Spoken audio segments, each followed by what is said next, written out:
Assalomu alaykum aziz do'stlar, aziz obunachilar, aziz YouTube foydalanuvchilari. Inshaalloh Xudo xolasa navbatdagi obyektimizni tugatdik.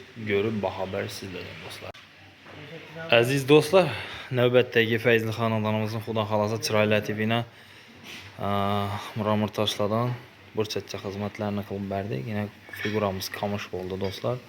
Shunda bina bu obyektimiz Qo'shko'pirda bo'ldi. Shunda bina chiroylatib berdik Xudo xolasa. Qo'shko'pirda Kenjavoy og'amizning o'yinida bo'ldi Xudo xolasa. Shunda bina chiroylatib berdik do'stlar.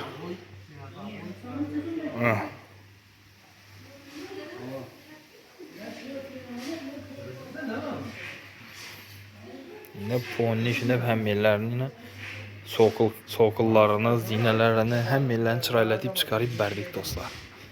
Görüşleriniz şu yine.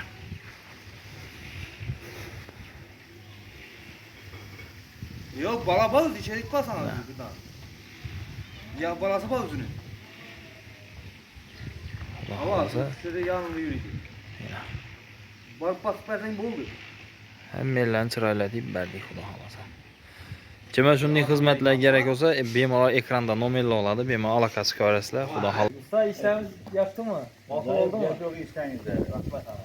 Yani şu naudimiz kollarınız dert görmesiniz. Geliyor kaptalarınızdan not yakış güllerinize koylarınıza buyursun. Allah kestenizden bereket tapınlar.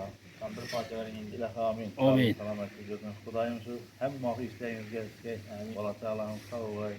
Oynak gülü gelsin. Kudayım kaptalarınız budama yakış güllere koylar buyurlar. Bunun işlerinin köpünü kılara gelsin. Rahmet usta. Sağ selamet olasınlar. Bize sizlerden razı olsanız. Razımız ağa, razımız. Bilmenin razımız ağa. Rahmet. Toyla bulaşın şeylerden Allah'a ekber. Mustafa olmasak yemek meselesi. Eyvallah. Ağa, eser.